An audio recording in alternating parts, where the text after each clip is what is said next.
She cooked a family lunch that killed 3 people. And the most disturbing part? She sat at that table, watched them eat every single bite, and did absolutely nothing as they started dying. Erin Patterson fooled an entire town into believing she was a grieving victim. But the evidence tells a completely different story. One that involves secret internet searches, a dehydrator hidden in her garage, and a murder plot that might have started years before anyone ever got sick. July 29, 2023. Leongatha, Australia. A small town where everyone knows everyone and murder simply doesn't happen. Erin Patterson invited her former in-laws to lunch at her home. Gail and Don Patterson, both in their 70s. Heather and Ian Wilkinson, Gail's sister and brother-in-law. It was supposed to be a simple family meal. Beef Wellington with mushrooms. But within 48 hours, 3 of those 4 guests would be dead. And the 4th would spend weeks fighting for his life in intensive care. Here's what nobody understood at the time. Erin Patterson had been planning this moment for far longer than anyone could imagine.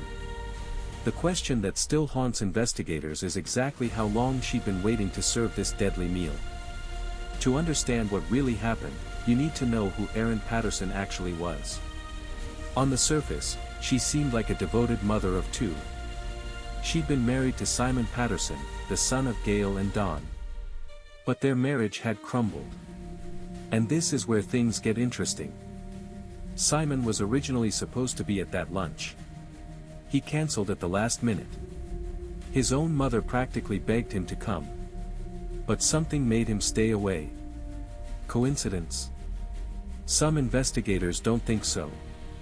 The relationship between Erin and her in-laws had been complicated for years. After the separation, Gail and Don had sided with their son. They'd seen sides of Erin that others hadn't. But they still accepted her invitation that July afternoon.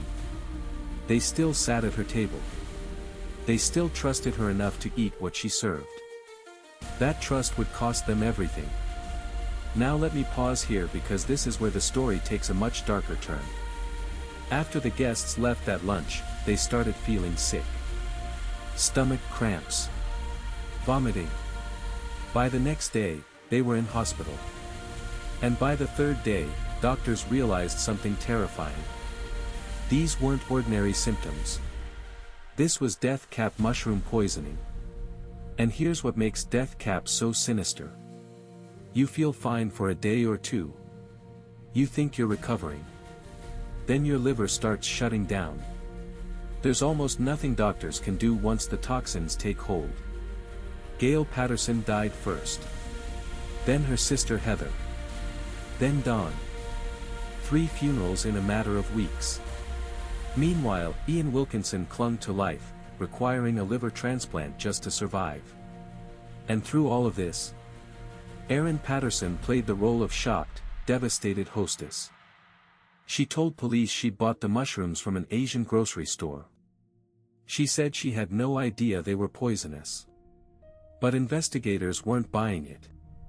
But here's what investigators found that changed everything. And I need you to pay close attention because this detail proves this was no accident. They searched Erin's property. In her garage, hidden away, was a food dehydrator. Why does that matter?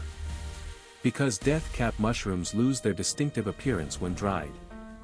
Fresh death caps look different from edible varieties. But dried? They can pass for anything. And when forensic teams examined her internet history, they found searches about mushroom poisoning.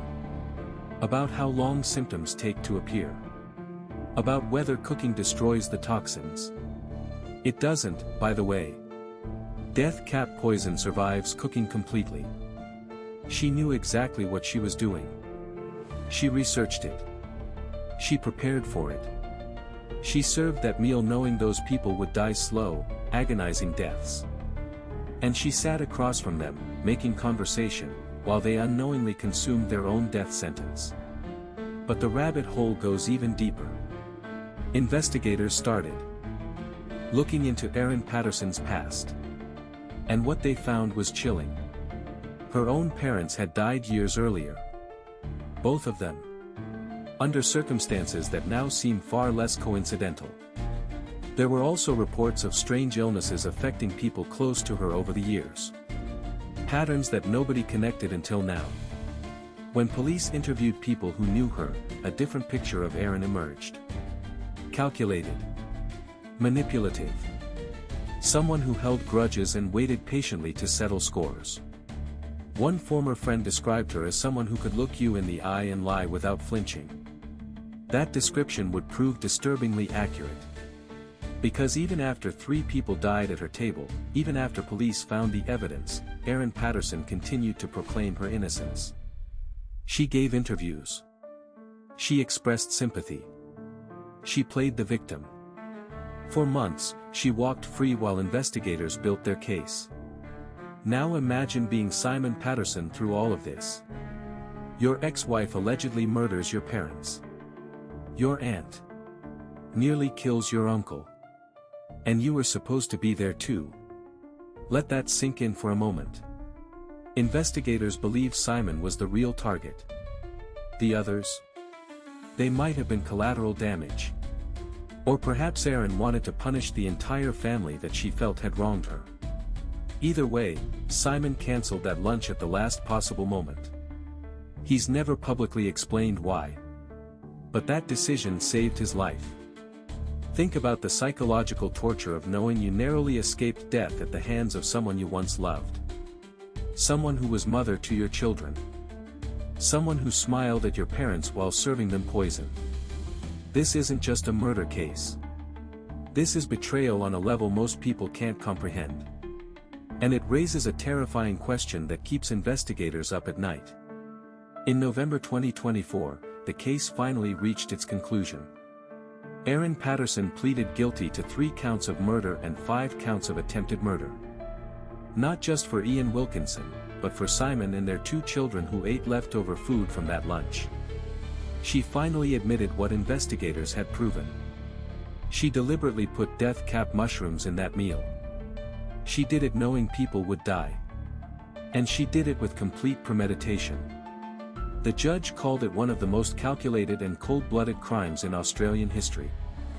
This wasn't a crime of passion. This wasn't a moment of madness. This was an execution that she planned, researched, and carried out while looking her victims in the eyes.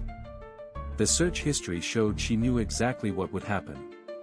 The dehydrator showed she prepared the mushrooms specifically to hide what they were. And her behavior afterward showed she had zero remorse. Erin Patterson will spend the rest of her life in prison.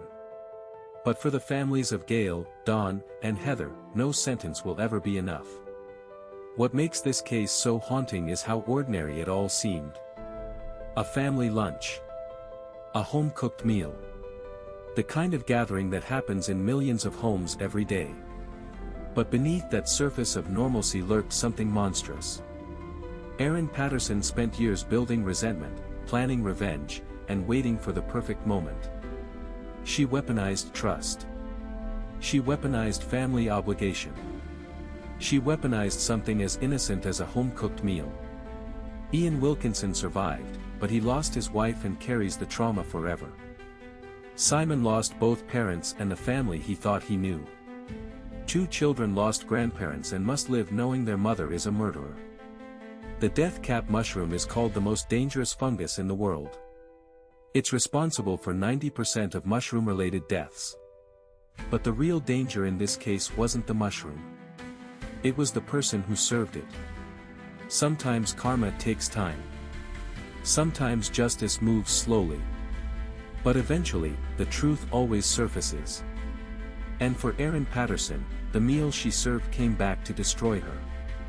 If this story kept you watching until the end, you understand why true crime matters. Not for entertainment, but because these cases teach us that monsters don't always look like monsters.